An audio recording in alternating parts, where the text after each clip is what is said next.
Without further ado, let us begin with the agenda.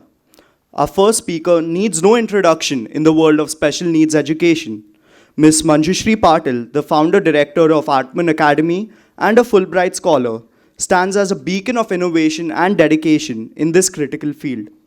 Her tireless efforts have not only garnered numerous accolades, but have also contributed significantly to shaping the landscape of education for individuals with special needs. Ms. Patil has been recognized for her outstanding contributions, including the prestigious ADA Anniversary Fellowship from the US State Department of Education. Today, we have the privilege of hearing from her directly about her experiences, insights, and the transformative impact of her work. On this note, let's welcome Ms. Manjushree Patil to the stage. Please join me in giving her a warm round of applause.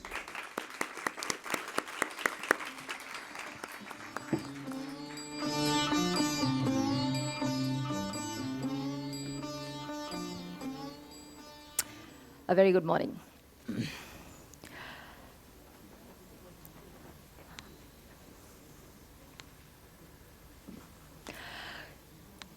I became a trained, qualified teacher at the age of 18, 33 years ago.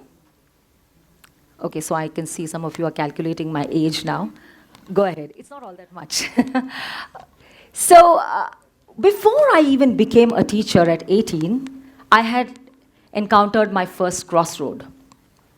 And that was because I'm also an Indian classical vocalist. I've been learning music since I was the age of 3. And so a lot of people thought I would be a classical singer. And when I came across a course on teaching, I don't know, something inside of me said, this is what I want to be. I don't want to be I don't want to be a singer. I will continue singing, but I don't want to be a singer. I want to be a teacher. So at the age of 16, I joined what was then called the Diploma in Education and became a trained teacher at the age of 18 and joined a very, very progressive school, which was way ahead of its times. It was amazing to be in that school. I was a preschool teacher, loving it. A bunch of 51 kids, if you can quite picture that. 1 year into this class, my principal, who, by the way, was a huge fan of Indian classical music and was also very, very fond of the fact that I sang. So she used to keep telling me to sing at occasions here and there. She told me, come here, Manjushree, I have something that I want to tell you. I said, tell me, Adi, what is it? She said, I have an idea, just hear me out. I want to do something to help you save your voice. If you continue doing regular ed teaching, which is reg ed teaching, like this, if you go on, it's going to impact your voice because everybody knows it, A teaching voice is different from a singing voice. I mean, it's not hidden to anybody. So I said, okay, so come on, tell me what you have. She said, I have an idea. And we're talking 1991, okay? We're going to start a resource room. I said, what's that? Hadn't heard of it. She said, we're going to start a resource room, and I think you will be the perfect person to take care of the kids who we are going to be catering to in that resource room. I said, what is it? She said, well, these are kids with special needs, and we'll do the pull-out, pull-in, and the inclusive model. I said, wow, that sounds interesting. And once again, from inside of me, I said, this is something I want to try doing. It was a jump because I'd never done it. I was clueless, I was a rookie, I was a newbie.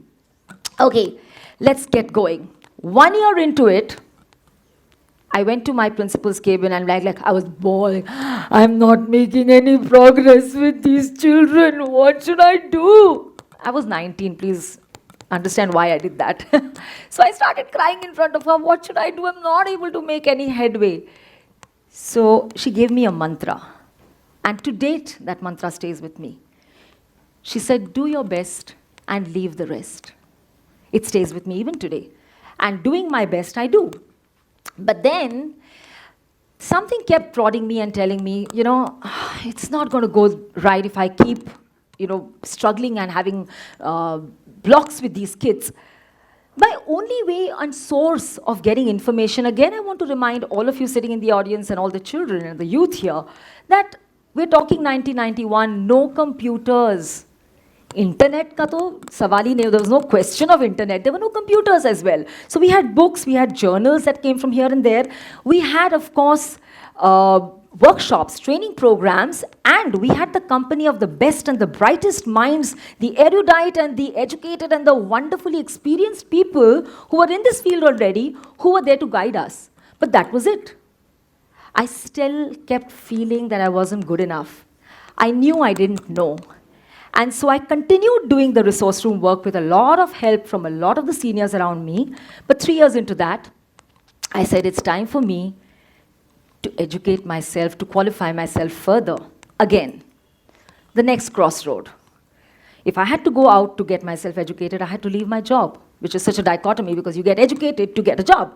But my principal, being the person she was, she let me go. And I was applying for various places. Of course, I was aspiring to go abroad. Again, no internet, so no information, no money. I had a salary of like 600-700 rupees back then, so no money to even do any kind of postal work with colleges abroad.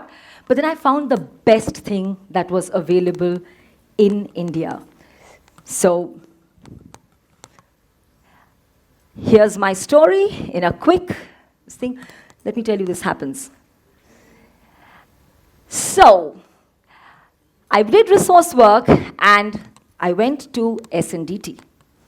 I came to a stage where I found that was the perfect and the best option, and I thank my department for making me the person I am today, because I got trained and coached as a special educator. Came back very starry-eyed to start doing special education work. It was a dream, it was a breeze, because I was already in a school that was so ahead of its time, that was so progressive. We talked about inclusion, we talked about special needs since 1990. So it was pretty easy for me. But 2 years after my special education, we moved to a new city. And that was my next big crossroad, because that place, a place that I came to, was still getting used to special needs. It was not as progressive. Schools were not as progressive. So what did I choose to do? Apart from doing a lot of work with special needs, I started conducting a lot of training programs. I started visiting schools, I started meeting principals. I met all kinds of teachers, some who were very keen to help but didn't know, like they say, they want to care but they can't dare, that kind of a set of teachers. And I also met a set of people who were pretty indifferent to it. I met a lot of principals, a lot of them. Many were ready for it, most were not. Most said, what can we do about this child? I mean, it's best that you ask them to move to some other place and stuff like that. I encountered some very, very painful experiences. So here are some of the fun and painful experiences. The ones that stories that came from children were the ones I loved the most. So there's this one kid who tells me, ma'am, if I'm reading God, I bet the word is dog, because I'm talking about working with children with dyslexia. So he kept on telling me, I know I make these mistakes. There's this one kid who tells me, I put things on spell check, ma'am, but even spell check can't give me the correct spelling. I'm spelling it so badly. And that awareness was there, and that was cute. That was lovely. But it wasn't all that cute in the classrooms, because classrooms were not all that friendly back then. And this is around 1999, 2000, around that time. I want to ask you, what is this? What do you see here? What are these, both? Are you sure? Are you pretty sure these are rectangles? No. That's a nice one. A window and a door, lovely, I love that. That's being very creative. Well, apparently not many teachers really found that this was, so there was a kid who drew the figure on the left, on your right, as a rectangle. And he came back to me and he said, ma'am, I have been reprimanded, I have been shouted at by the teacher saying, this is not a rectangle, this is a rectangle. Can you believe that? And stories such go on for more. So there was this kid whose exam paper I saw myself. The answer to a particular statement was false. The correct answer was false. The child wrote FLASE, and the child was given the answer as wrong. May I remind you, these are kids on the dyslexia in the dyslexia category, kids who are struggling with reading, writing, spelling, math, organizational work. And these were the kind of experiences that I was getting when I was in a therapy center kind of work that I was doing. Here's another story. This is not so funny, though it looks very funny. This child in grade 9 comes to me, and he was extremely pained. I said, "What happened?" He said, "Ma'am, I've been beaten by 2 stainless steel rulers on my calves because I spelt the word because incorrectly. And the reason being, the teacher just could not tolerate the idea that you're a 9th standard boy and you can't spell because." And he actually showed me this. He said, "Ma'am, this is what the teacher said to me." So you can quite imagine the way it was going on, and I kept feeling helpless. There were jobs that were coming my way. I was toying with the idea of taking those up. And in the meantime, something beautiful happened. We all know it. A beautiful film called Tare Zameen Par. Maybe you cannot see it here, but there's a rainbow in this picture, which I clicked, but I can't see the rainbow myself. Anyway, there is a rainbow in the picture. So you can? Oh, you can. All right, because, perhaps this is the angle at which I'm standing. Yeah, there is a rainbow. And so there was that little jhalak, that little hint of colors that came into the sky. And all of us educators here, especially my fraternity of special educators, really felt there was something that they could now hold on to as an example to give during counseling, meeting with parents, meeting with principals, meeting with teachers. It was something that we could really keep touching base with. Are Ishan Avasthi and all of that. So Tare Zameen Par helped. It helped in creating a lot of awareness. But there was much work to be done because the awareness didn't really translate into action in all schools. Many took it up, and the progressive ones really started doing work in full steam. But there were still pockets and pockets and pockets of schools from where children used to come to us for therapy where work wasn't happening. Children were suffering, and so was I. I was suffering big time because parents used to come to me and say, "You know, ma'am, our school supervisor tells us, oh, this disability certificate, anybody can get it in 100 rupees. And she was weeping in front of me and telling me, "Ma'am, do you really think I'm going to have any joy in getting a certificate in 100 rupees for my son to be diagnosed and labeled as a child with dyslexia? I mean, why do people even understand this?" And so the suffering, the pain continued till one day, I just said, enough is enough. I just have to be the change I want to see. I can't do everything for everybody, but I can do something for somebody. So while I was in the role of an international school principal, I was at a crossroad. That, was I happy there? Was I doing what I was wanting to do? Was I pursuing my calling? No, I wasn't. I was absolutely miserable because I just felt I was born and meant to be a special educator, and I was not being faithful to my role. And so I dropped everything, and 9 months later, I gave birth to a small, very small setup called Aatman Academy. And the rest, like they say, is history. Everybody here in this space has been a big support for me in this journey for the last 13 years.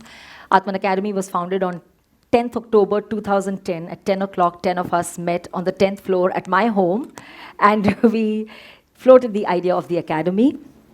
And the academy really aims to give, yes, this was a wonderful session that we had where I got the blessings of all the people who joined me to support me in this journey. And it's a setup, it's an alternative school-based program that helps children discover themselves and gives them a sense of belonging. It's a program that helps them understand that it's okay to have challenges, it's okay to have disabilities, and you can do what you can do, your disabilities notwithstanding. So no hurdles too big, no challenges too difficult.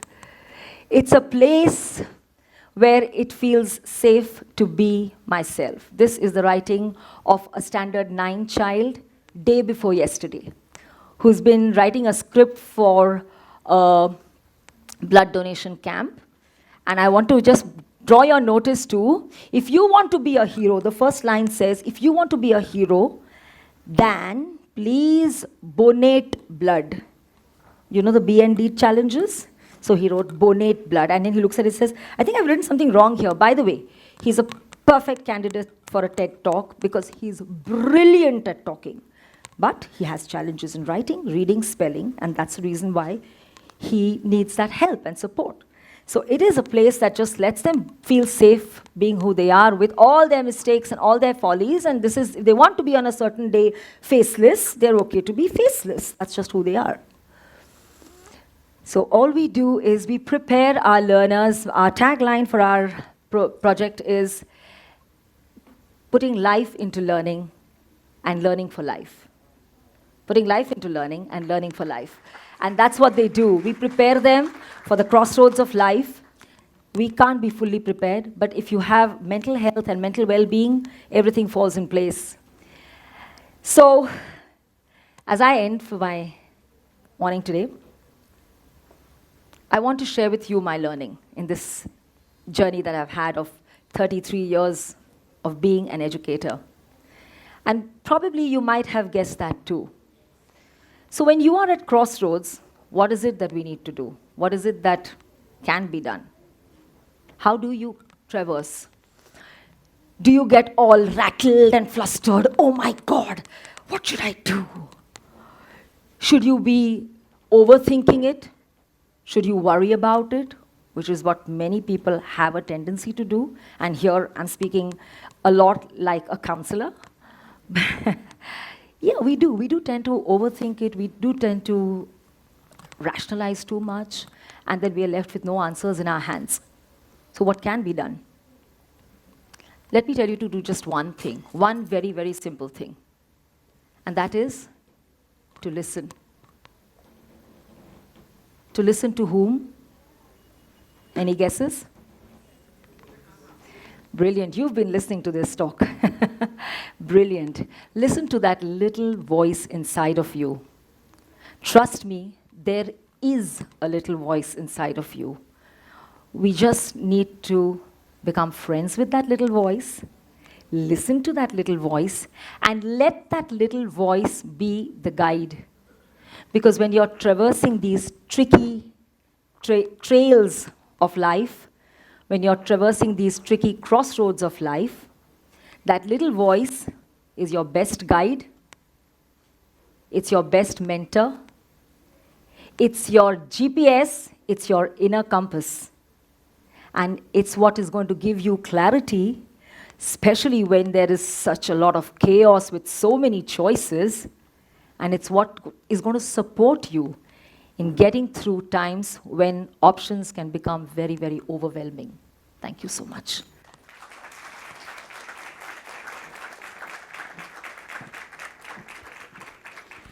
Building on the profound insights shared by Ms. Patil, whose passion for special needs education has undoubtedly left an indelible mark on our minds, we extend our sincere appreciation for her invaluable contribution.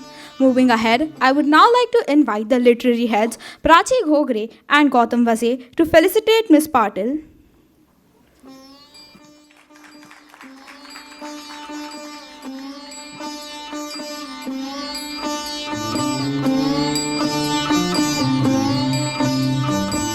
Thank you, Prachi and Gautam. Let's have an enthusiastic round of applause for Ms. Patil.